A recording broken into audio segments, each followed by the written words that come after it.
And today we're going to talk about social media advertising. This is part 2 of 2, where we're going to continue discussing how the different platforms implement advertising campaigns differently. So I'm going to try to basically highlight a few of the most popular social media platforms and how they go about dealing mostly with two issues.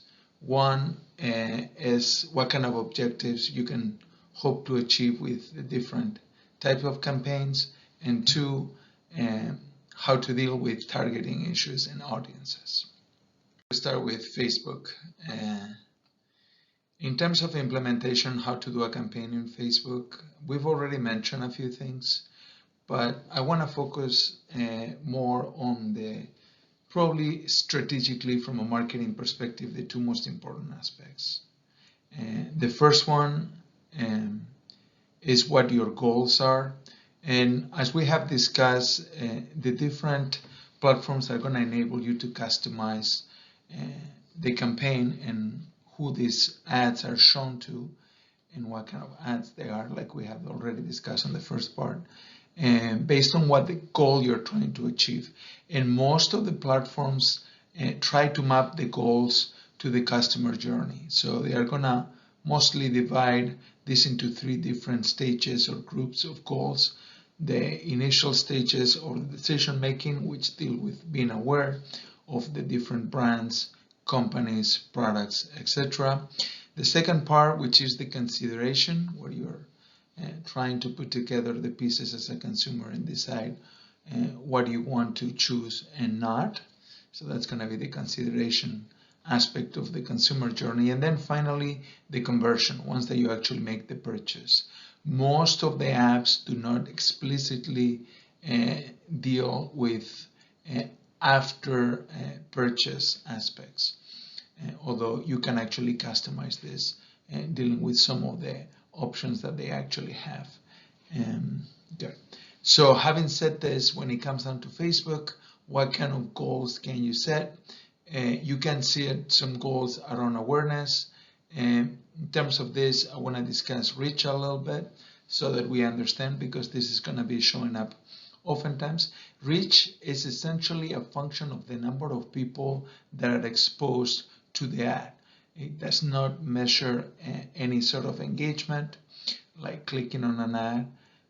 It just looks at how many people have been exposed in their screen of their phone or their computer to the actual ad or boosted post that you are dealing with in your campaign. So it's just a pure metric of impressions. Okay, impressions being the number of times that an ad is being seen, or at least more than seen, being in the screen, which may be seen or not, obviously, right? We cannot get into that given the metric.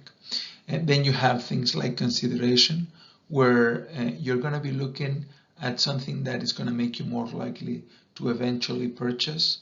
Typical aspects that you're going to track in here that you can actually choose in Facebook are things like traffic to your website,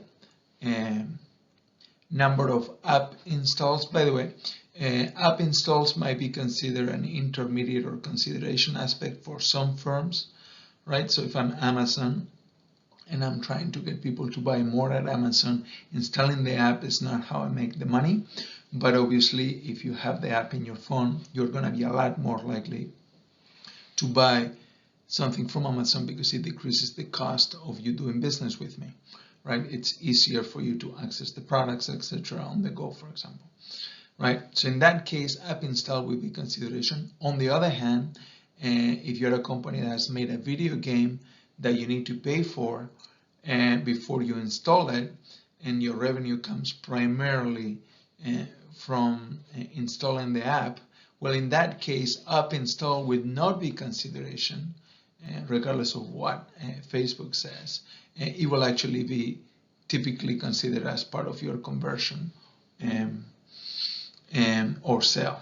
And so some of these metrics, even though Facebook categorizes them in one way or the other, you need to make the business decision of what makes sense for your company. Okay. What else? You're going to be able to also look at things like engagement, right? So that's going to be, for example, related to who responds and make comments or maybe likes the post, etc. Right? That is engagement. If you're interested or your campaign has a video, you can also track whether they actually see the video or not. There are going to be some underlying parameters here that decide whether somebody's seen the video.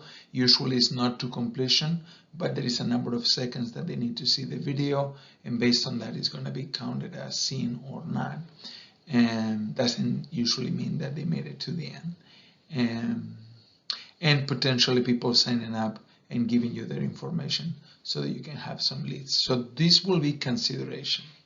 Okay, and then finally you have conversion options, and you're going to have, for example, store traffic, okay, which again for some companies might be considered conversion. For other companies this will be still an intermediate or a consideration stage.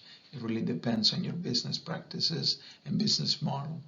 Okay, and then you're going to have sales of your products. This is traditionally a conversion metric for everybody, unless you make money with post-purchase warranties and support, and you don't necessarily make money with sales, then sales will not be conversion, although that is rare.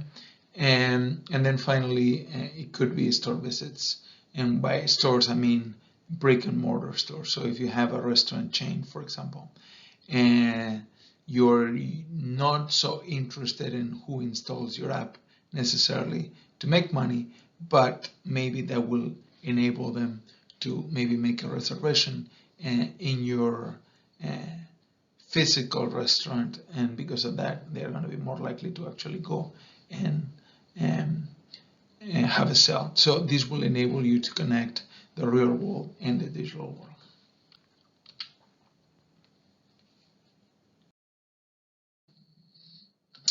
There are further implementation issues when it comes down to Facebook. Not only we care about what kind of goals you can actually try to meet with our campaign, but the most unique, in my experience, feature of all these social media platforms is how they enable you to basically target the customers that you really are trying to reach. Right? So the targeting features are going to be very important. There are some differences across platforms, although there is quite a bit of, let's just say, copying that has happened over the years. Facebook has traditionally have really good targeting models, and they give you quite a bit of variables that you can use to uniquely customize your audiences, right? So Meta in general, which owns Facebook, uses this lingo for defining your audiences or your target markets, they make a distinction between three different types of audiences. The first one is core audiences. Those are audiences that you are going to essentially manually limit, right? This is actually in many ways similar to persona analysis, right? Where you're going to basically narrow down who's going to see the post, for example, or in this case your campaign, based on a certain set of variables. Okay, typical variables that you're going to have here are demographics, for example, right, where you're going to have things like location, age, gender, maybe the language that people interact in, etc., etc., etc. Right? Traditionally, these metrics are very actionable, but they are weakly correlated to preferences. So Facebook goes beyond this, and they enable you to look at things that are a lot closer to preferences, like interest. For example, what kind of hobbies do you have? What kind of pages have you liked in Facebook in the past? Now, this gives you a much more colorful perspective on what they are interested in beyond demographics. You can also do this with behaviors, right? So for example, the kind of activities that people do on Facebook and also outside of Facebook based on both tracking cookies and or information that people provide in Facebook. And then finally, connections, right? For example, this is going to enable you to target your existing customers, people that already are following you on Facebook, which is useful in general. But also you can exclude audiences. So you can actually say, hey, I want people that have these characteristics, but that are not following me on Facebook right now. So what that's going to hopefully enable you to do is bringing new customers into the fold. And you're going to be showing the ads to the people that are having all these characteristics that you're interested in, but they are not your current followers right now, and probably not likely to be your customers already. Then you also have, on top of the core audiences, you have custom audiences. These are basically audiences that you have gathered elsewhere typically. Like, for example, if you have an email list that you have gathered through whatever means of your either existing customers or people that are interested in gathering more information from you, then you can provide this email list to Facebook, and they will basically make sure that those people are the ones that get the ad and not everybody else. So this is going to be really, really useful if you gather those lists by asking permission from those customers. If you buy a list online using some shady method, and this is usually not a good way of engaging with potential customers, because most people are going to be not very interested in what they are seeing in terms of your campaign. So on the other hand, if you gather this list in a quality way by allowing customers to opt in, maybe using some sort of free content in exchange for getting their email and asking them for permission to contact them in the future by using maybe some sort of magnet or a newsletter, that's going to really enable you to have a quality list. And because of that, your conversion rates tend to be a lot higher, right? So custom audiences is the way you basically use this list to make sure that the content that you're creating gets promoted just to those people on the list. Okay. And then finally, you have lookalike audiences, which, given my quantitative background, is the most interesting set of audiences or capabilities that Facebook has. Not only you can target your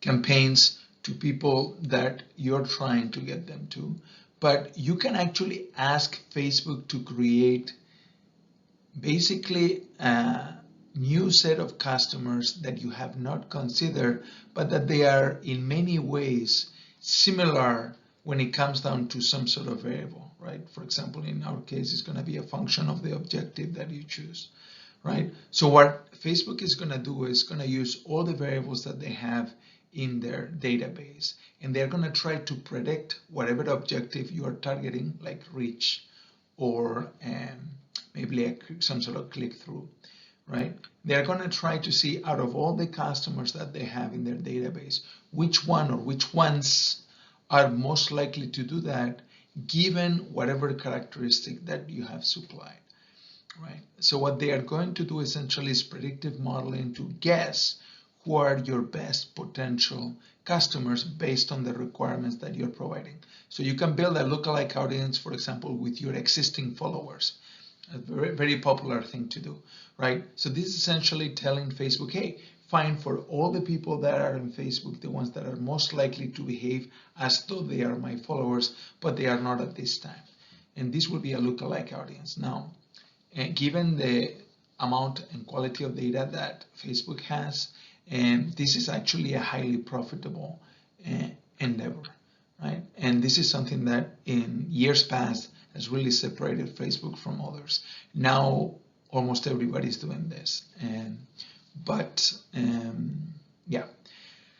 Then an idiosyncrasy of the Meta platform is that if you wanna, and this actually happens in most platforms, but the names change, is if you want to have your Facebook interact with your online store, you have to embed some code to basically enable Facebook to track people that go to your online store, right? And there are certain e-platforms that are actually approved by Facebook a priori and that work really well.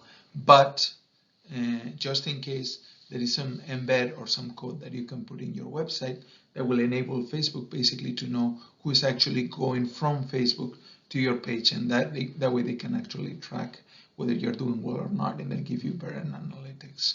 So if you're using Facebook or other Meta platforms, you should learn about Pixel. That's the name of the code that you need to actually install.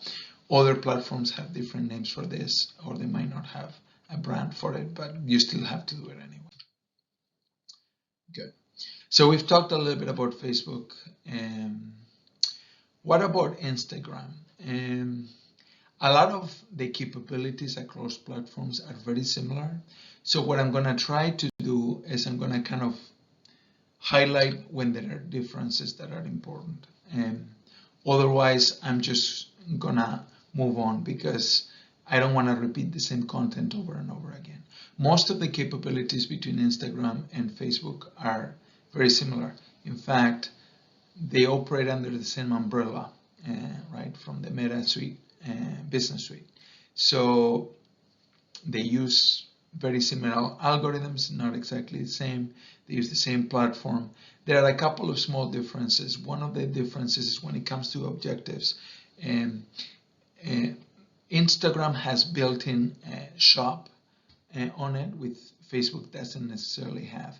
And because of that, you might not have to necessarily worry about installing Pixel if you actually have qualified to have your own shop within Instagram, right? So this essentially is enabling you to do the same type of objectives that we have discussed before, but there are a few that are built-in native here that otherwise require some more finagling via Facebook. Okay, that's one. And the second aspect in Instagram that you should consider is that both Instagram and Facebook are actually related. So you can actually have your Facebook post be promoted on Instagram, or your Instagram posts being promoted in Facebook. So you can do some cross advertising and hope that you can cross-pollinate and leverage people that are on other platforms, and that you can maybe rule those back into the platform where you're doing most of your business.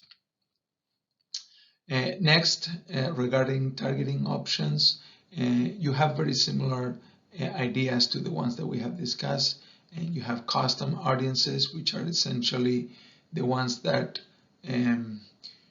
will enable you to decide on those audiences based on a set of characteristics. You can do both inclusion or exclusion. In fact, you can do a combination of both inclusion and exclusion. So if you don't want to have customers that are already following you on Instagram, you can. But then on top of that, you can say, and I want customers that have this demographic profile, this interest, etc. You can do the same thing with geography, and on and on and on. Okay. Another maybe interesting aspect, although this is similar to Facebook too, is you can also go by connections, right? But based on who's following who, and try to let Instagram predict who will be a good lookalike audience for you. So like I was saying, most of these capabilities are similar across both Instagram and Facebook. Now, what about Twitter? Twitter has its own platform. It's not part of the Meta group, right? So it does things a little bit differently. Traditionally, it has not have as flexible of options when it comes down to campaigns, but they have come a long way in the last couple of years. So a lot of the capabilities that you have in the Meta umbrella have translated to some degree to Twitter as a platform. And so in terms of objectives, what you can do is you have objectives that also map to this journey or customer funnel approach, customer journey or customer funnel, how you're moving through your decision process. Again, you have reach. This is common. I've already discussed it before. It's very similar here. The differences, maybe it deals with the kind of content that is seen on Twitter. It's mostly comments, although there are usually images associated with it. And now there is this big push on Twitter for video. So you will see video views as some sort of intermediate stage between interacting with your brand and actually going and buying something, or going to your website and signing up or something, right? So you're going to have some sort of engagement metrics in the middle, in the consideration stage, that are going to be similar to the ones that you have in the other platforms as well. And then finally, you're going to have your CTA conversions as the conversion stage, which is what Twitter calls app re-engagements, where you're trying to get people to do certain thing, like clicking a link so they go to a landing page, and that's what Twitter considers to be a conversion.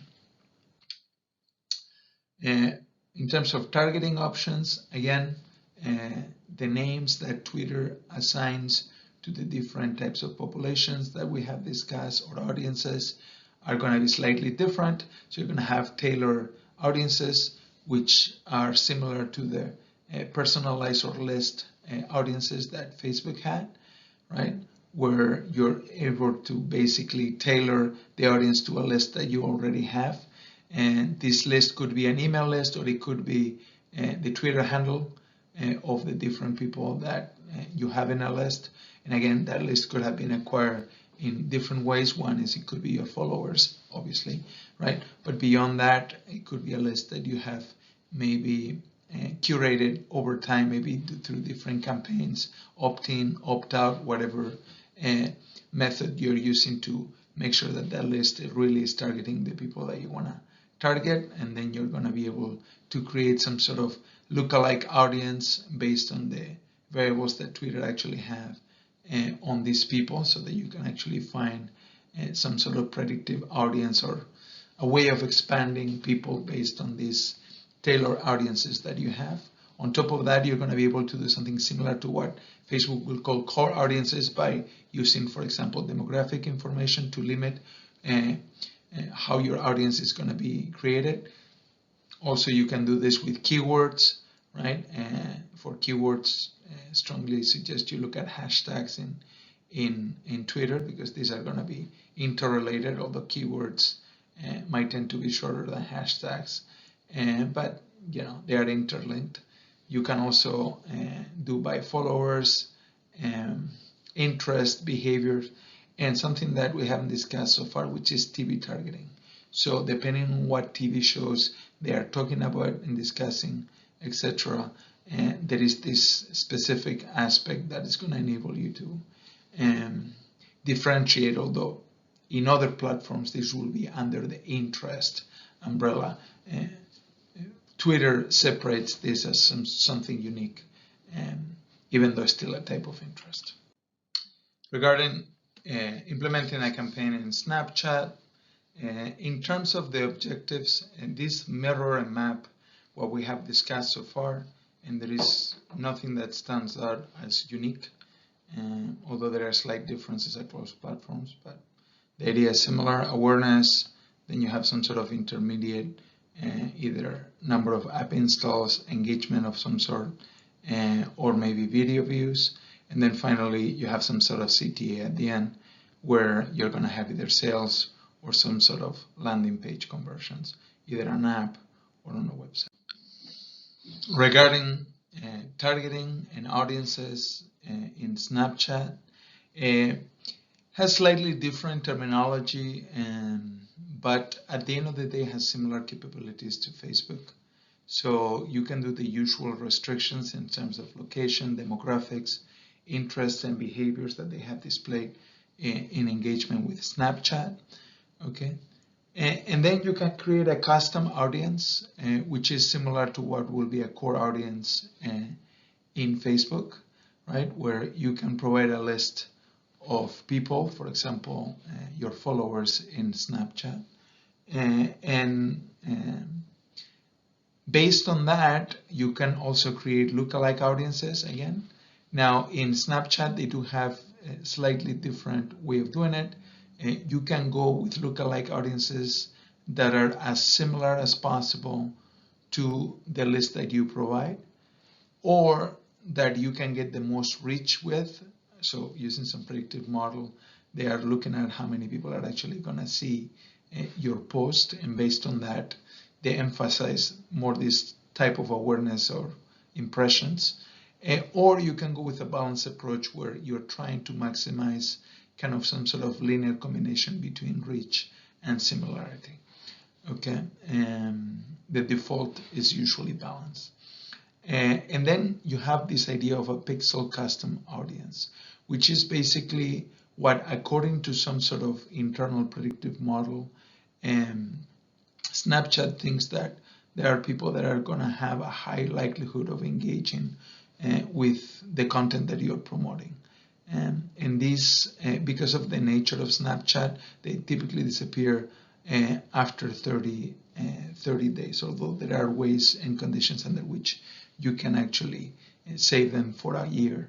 Now, to do that, there are some more restrictions. You need to have at least 1,000 customers minimum, otherwise it actually doesn't work. So there are some restrictions, but at the end of the day, it's similar to a lookalike audience, but what they are doing in terms of their dependent variables, they are looking at people that have engaged with your posts in the past. And finally, in terms of platforms, LinkedIn is the last one that I'm going to discuss. Again, a lot of the aspects are similar to what we have discussed before. In terms of awareness and consideration, there is not much difference between these and the other platforms. But when it comes down to conversion, there is a different aspect of the platform, because oftentimes it's used for lead generation.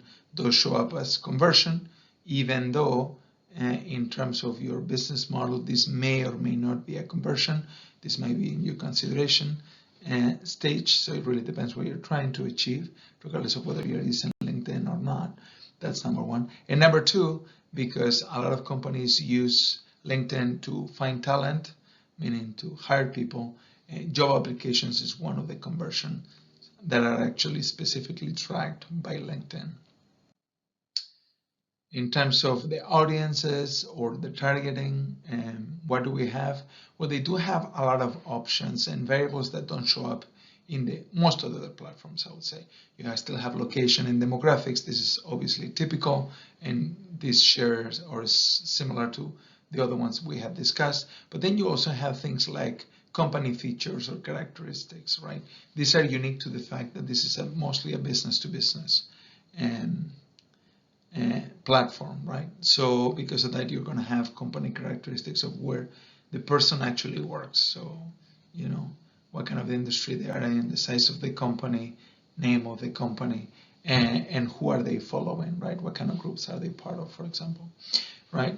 And then you're also going to have other things that typically are considered demographics, like the education of the person, right? And those in Facebook will be under demographics.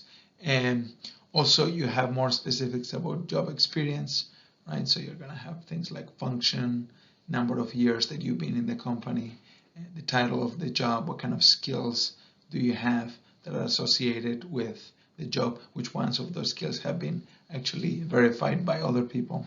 And then they're also going to have information about interest, like what kind of groups are you part of, and based on your behavior within the network, not only they are going to list the information that you have given us, this is what I'm interested in, but also predict or infer by using some sort of data modeling, which kind of interest will you actually have. Now, across all these platforms, a few obvious things that I've said already, I think, a few times, but I want to really emphasize. Regardless of which platform that you're using, your goal is to map your objectives to what the audience is interested in, what kind of features does the platform actually enable you to have, and which ones it doesn't have, and hence you won't use, obviously, right? And then the story that you're trying to convey about your brand. The match between these three things, to the degree that you can achieve it, it's going to essentially enable you to thrive and have users be interested in your content, etc., and hopefully eventually build that relationship with them, right? Now, Maybe you might think, well, you might want to use campaigns to just promote the posts that are not doing so well so they do better. That's usually a bad strategy. You want to promote always your best content so that it's in front of as many eyeballs as possible, and so that you have maximal impact when it comes down to bringing people through this sales funnel, right?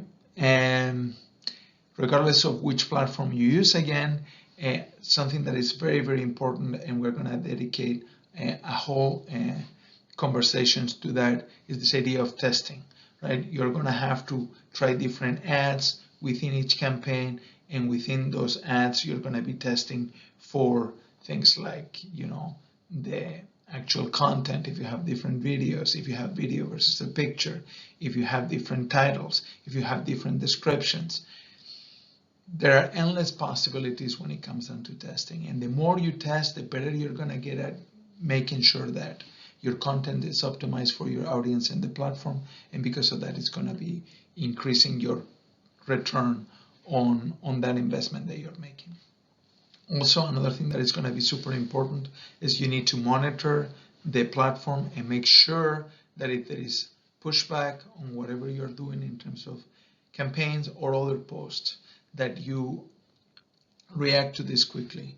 Have a system in place that determines how you're going to act, who's going to be making the decisions. Sometimes this needs to be pushed up within the chain of command, and actually eventually even move all the way to the C-suite, because some of these engagements can really tear down a brand really quickly, like we have seen in the last few weeks with examples like Bud Light.